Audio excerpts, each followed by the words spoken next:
वकास अंजुम जाफरी साहब ने हमें ज्वाइन किया है, general secretary Alkhidmat foundation Pakistan के। वकास साहब बहुत शुक्रिया आपके वक्त का। सर हमारे पास और भी मेहमानों का पैनल है, हम बात कर रहे थे कराची से लेके खैबर तक हर जगह ही किसी न किसी तरीके से मुतासर है और वो मामला है पानी से, यानी कि सैलाब से मुतासर है। आप कहाँ मौजूद हैं? 2022 के सैलाब से इसको कैसे मुख्तलिफ देखते हैं? रिलीफ एक्टिविटीज़ जो हैं उसके हवाले से हुकूमत कहाँ नज़र आती है और आप लोग कहाँ कहाँ मौजूद हैं, किस तरीके से लेके चल रहे हैं? क्योंकि इस दफ़ा अचानक सैलाब नहीं आया, इसकी कम अज़ कम पेशगी इतला थी। जैसे कि हम माजी में कहते हैं कि रात को उठे तो पता लगा कि चारपाई के नीचे पानी था। कम अज़ कम सिंध अब ये नहीं कह सकता, क्योंकि हम सिंध के वज़रा के बयान सुन रहे हैं कि हमने कश्तियों का इंतजाम भी कर लिया है, कच्चे से भी लोगों को निकाल लिया है, स्कूल भी खाली करा लिए हैं, हमने बंदोबस्त कर लिया है। 2022 के सैलाब में मुझे याद है कि इन तमाम चीज़ों का मौका नहीं मिला था, जिस तरीके से KPK के अंदर हम कह सकते हैं कि उनको मौका नहीं मिला तैयारी का। तो अब कम से कम आप, अगर मुझे प्रोड्यूसर साहब ने बताया कि आप पन्नवाकिल में मौजूद हैं, तो पन्नवाकिल के आसपास अब इसका मतलब सिंध में आपने एक्टिविटीज शुरू की हैं, क्या एक्टिविटीज़ है सर सिंध, पंजाब और फिर KPK के अंदर? जी बहुत शुक्रिया। ज़ाहिर है कि जो हमारे माहिरीन चुके मौजूद हैं आपके साथ, और वो जो यानी इसकी जो तकनीकी पहलू हैं ज़ाहिर उसमें पेशबंदी से लेकर, और उसके बाद दूसरा जो है कि हमारी जो कि इदारों की तैयारी कितनी ज़ाहिर उस पर वो ज़्यादा बेहतर बात कर सकते हैं। लेकिन मैं ये ज़रूर कहूँगा कि जिस पैमाने की तैयारियां 2022 के सैलाब के बाद नज़र आनी चाहिए, हालांकि उसी दौरान हम हर डिज़ास्टर के मौके पे एक नया इदारा बना देते हैं, लेकिन उस इदारे के साथ उस इदारे को आपने फंडिंग करनी है, उस इदारे को एक पूरी तरीके से उसकी रेगुलेटरी और उसकी मॉनिटरिंग के जो प्रोसेस हैं बदकिस्मत हमारे मुआशरे में वो नहीं हो पाते, जिसकी वजह से ऐसे किसी भी हादसे के मौके पर हमें फिर उसकी कैपेसिटी के ऊपर जो है कि संजीदा सवालात उठते हैं। इसमें कोई शक नहीं है कि पाकिस्तान में रेस्क्यू 1122 और NDM में ये दो इदारे ऐसे हैं कि जिन्होंने वक्त के साथ साथ अपने आप को बेहतर किया है।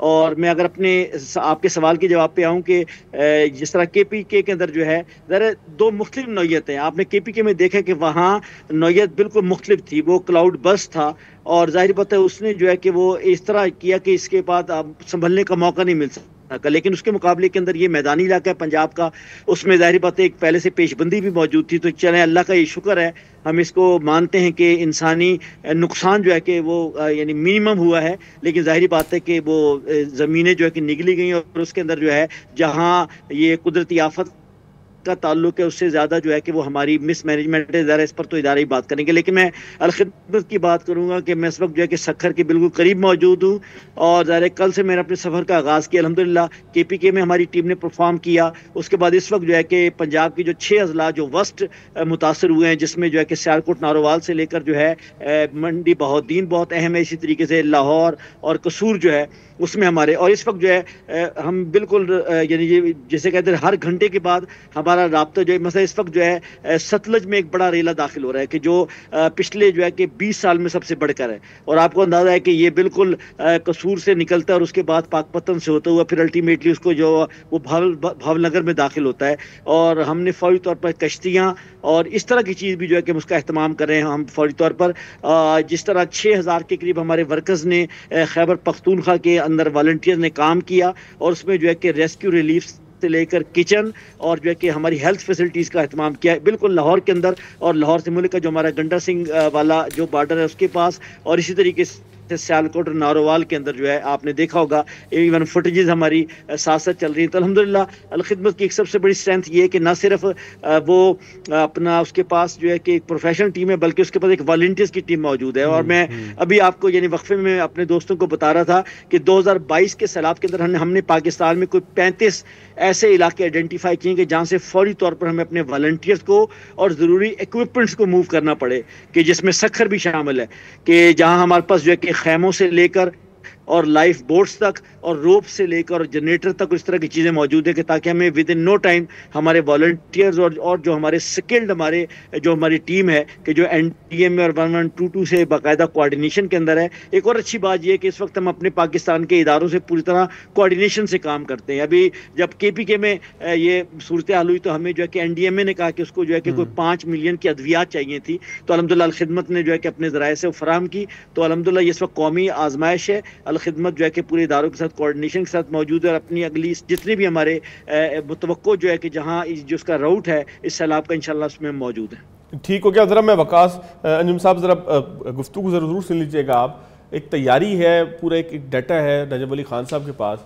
मैं चाहूँगा कि वो भी हमारे माहिरीन तक पहुँच जाए। सालिया जाफरी साहिबा, सालिया कुरैशी साहिबा और वकास जाफरी साहब उसको ज़रूर सुन लें। नजम भाई, आप इंडिया के और चाइना के साथ एक कंपैरिजन देना चाहते थे। हम क्योंकि बहस में एक पड़ गए कि डैम होने चाहिए कि कैनाल्स होनी चाहिए। पहली बात तो ये है कि मैं एक अनपॉपुलर बात करने लगा हूँ, और दूसरी बात ये है कि डैम होने चाहिए। मैं इसका मुखालिफ नहीं हूँ। ज़ाहिर है हमें पानी चाहिए। हमारे पास इस वक्त सिर्फ छोटे बड़े 150 डैम हैं। हमें डैम चाहिए। हमारे पास सिर्फ 30 दिन का ज़ख़ीरा होता है। हमें कम से कम 90 दिन का ज़ख़ीरा तो हमारे पास होना चाहिए। ये सारी चीज़ें, अपनी नहरें जो हैं उसकी भी मैं बहुत हामी हूँ, उसका होनी चाहिए। लेकिन बहुत सारे लोग जो बात करते हैं ना फवाद के, जनाब आप डैम बना दें तो आप सैलाब से बच जाएंगे, आप नहरें बना दें तो आप सैलाब से बच जाएंगे, आपने जो तामीरात की हुई हैं बस उसकी वजह से सैलाब आ गया। मैं इन तमाम चीज़ों को यही समझता हूँ कि ये सिर्फ वक्त के साथ लोगों को बेवकूफ़ बनाने के लिए इस किस्म की बातें की जाती हैं।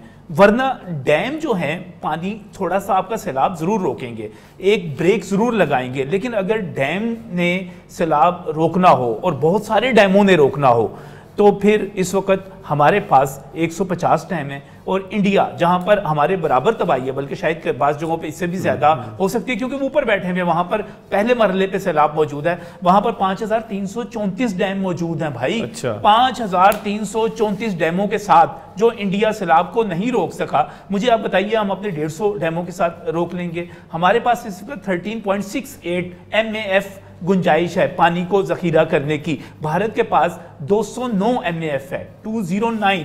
तो अब मुझे बताइए, हमसे 15 गुना कैपेसिटी के बाद भी आखिरकार उनको पानी छोड़ना पड़ा। हम जो हैं 30 दिन का पानी जखीरा कर सकते हैं। भारत हमसे जो 6 गुना बड़ा मुल्क है, उसकी रिक्वायरमेंट ज्यादा है, वो 200 दिन यानी कि 6 महीने से भी ज्यादा। और जब हम चीन के हवाले से बात करते हैं तो चीन चूंकि एक बहुत बड़ा मुल्क है, तो वहां पर 1 बरस से लेकर 1.5 बरस तक मुख्तलिफ उनके मौजूद हैं, वो वहां पर कर सकते हैं। लिहाजा जो ये कहा जाता है ना कि डैम बनाएं, जरूर बनाएं, लेकिन अगर आप ये समझते हैं कि डैम बना के आप सैलाब रोक लेंगे तो फिर भारत के 5334 डैम, ये रजिस्टर्ड डैम है, वेबसाइट्स पे मौजूद हैं, कैपेसिटी मौजूद है, वो नहीं रोक सके। दूसरी आ जाए तामीरात वाली बात। मुझे एक बात बताइएगा, तामीरात आप कहते हैं होनी नहीं चाहिए, जो जनाब ये रास्ते में दरिया के पेट में तामीरात नहीं होनी चाहिए, दरिया के रास्ते में नहीं होनी चाहिए, दरिया का जो पार्ट है उस पर नहीं होनी चाहिए। लेकिन मुझे बताएं, हमने जब डेवलपमेंट करनी है, पूरी दुनिया में दरियाओं के किनारों के ऊपर ही होटल, रेस्टोरेंट्स, इमारत बनती हैं, पूरे पूरे शहर बने हुए होते हैं। होना क्या है वहाँ पर? अगर आपने बचाना है लोगों को, सिर्फ ये करना है कि आपके पास अर्ली वार्निंग सिस्टम, फ्लड का अर्ली वार्निंग सिस्टम मौजूद होना चाहिए। आप लोगों को बताएं भाई ये फलां वक्त पे पानी आना है, ये जगह खाली होनी चाहिए। जिस तरह गजर में बचे, जिस तरह बाकी जगहों पे पहले से इतला मिली, जैसे पंजाब में बहुत सारे देहात को खाली हुकूमत क्लेम करती है ना, इस वक्त तकरीबन 2 लाख से ज्यादा लोगों को उन्होंने रीलोकेट किया। आपको लोगों को रीलोकेट करना पड़ेगा। तामीरात की अगर आपने बात करनी है कि आप कह रहे हैं तामीरात की वजह से बड़े सैलाब आ जाते हैं और हमारी तबाही हो जाती है, मुझे ये बताइएगा, मैंने जब इसके हवाले से थोड़ी सी रिसर्च की, 1762 का बंगाल का सैलाब बहुत बड़ा सैलाब था, लाखों लोग मार गए उसमें। क्या उस वक्त तामीरात थी? 1928 का सिंध का सैलाब जो था, क्या उस वक्त यहाँ पर तामीरात हुई थी? जब 1947 में पंजाब का बंटवारा हो रहा था तो पंजाब में उस वक्त एक सैलाब भी आया हुआ था। हम कभी उसका जिक्र इसलिए नहीं करते कि हमारी वैसे इतनी डेथ हो रही थी, हम उसकी डेथ को भूल गए। तो मुझे बताएं, उस वक्त क्या यहाँ पर नाजायज तामीरात हमारे दरियाओं के इर्द गिर्द हुई थी? भाई तब तो कुछ भी यहाँ पर नहीं था, बल्कि मैं तो 1988 तक आ जाता हूँ।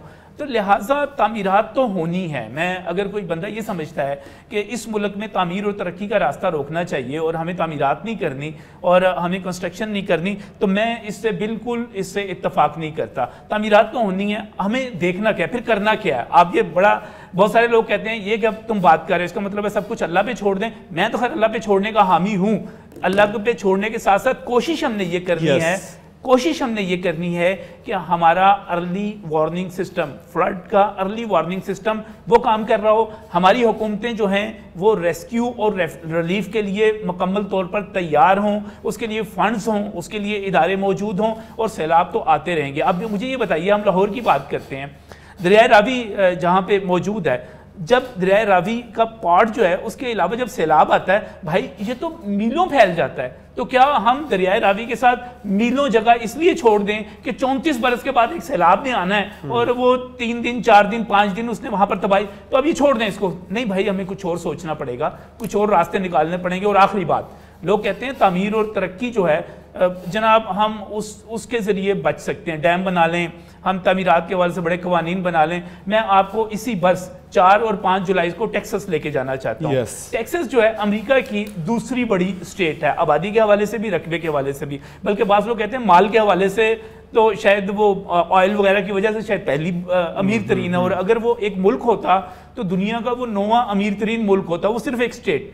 वहां पर 4 और 5 जुलाई को एक बारिशी सैलाब आता है, दरिया भी भरते हैं, 135 बंदे वहां पर मर जाते हैं, उनमें 27 एक स्कूल की बच्चियां और उनका स्टाफ होता है जो वहां पर कैंपिंग कर रहे होते हैं, वो सारे बह जाते हैं, मर जाते हैं। अब मुझे बताइए, क्या अमेरिका से ज्यादा हमारे पास वसाइल हैं? हमारे पास उससे ज्यादा टेक्नोलॉजी है, इंफॉर्मेशन का सिस्टम है, हमारे पास उनसे ज्यादा अच्छा रेस्क्यू रिलीफ का सिस्टम है। आखिरी 2 मिनट है, मैं आपका जवाब जो आपने एतराज़ात उठाए हैं, सालिया कुरैशी साहिबा मेरे साथ मौजूद हैं। सालिया साहिबा, आखिरी 2 मिनट थे मेरे पास, मैं चाहूँगा कि आप कंक्लूड इस बात के साथ कर सकें कि हम फौरी तौर पर क्या कर सकते हैं, क्योंकि नजम वली खान साहब की गुफ्तगू आपने सुनी और मैं काफ़ी हद तक इनकी गुफ्तगू से जो है वो बिल्कुल एग्री करता हूँ। वकास जाफरी साहब ने बताया कि रिलीफ एक्टिविटीज़ के साथ साथ किस तरीके से वो आगे की तरफ लेकर जा रहे हैं, एक कोऑर्डिनेशन का उन्होंने जो मामला है। आप कैसे कंक्लूड करेंगी हम फौरी तौर पर क्या काम कर सकते हैं अगर आपके नज़दीक ये ह्यूमन मेड क्राइसिस है? जी सबसे पहले तो मैं ये कहूँगी कि अभी जो बात हम कर रहे हैं क्लाइमेट जस्टिस जो है ना, अब ह्यूमन जस्टिस बन चुका है। हम ये नहीं कह रहे कि डेवलपमेंट के प्रोसेस को रोका जाए, बट ये कि आप देखें 2022 का फ्लड आया, उसके बाद आपने वैसी ही प्लानिंग की, आप प्लानिंग को इम्प्रूव करें।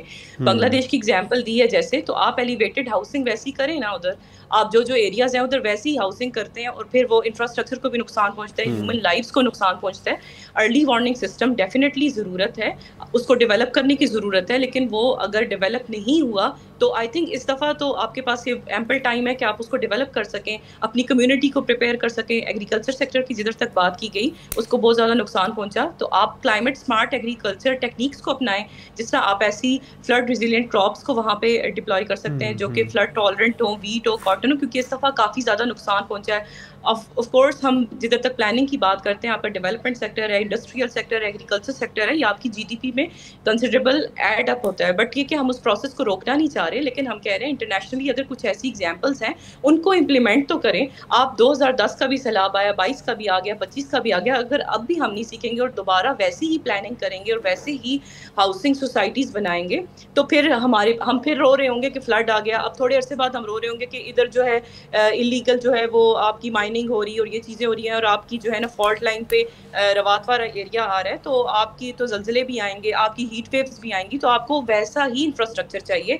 हर सूबे की डिमांड, उसका जियोग्राफी डिफरेंट है, हमें उस तरह का ही इंफ्रास्ट्रक्चर चाहिए, चाहे वो घर है, चाहे वो बिल्डिंग्स है, चाहे इंडस्ट्री है, उस तरह का ही चाहिए। तो हमें एक लॉन्ग टर्म प्लानिंग की ज़रूरत है, लॉन्ग टर्म पॉलिसी की ज़रूरत है। 4-5 साल के लिए पॉलिसी को ना लाएं, एटलीस्ट 8 से 10 साल दें।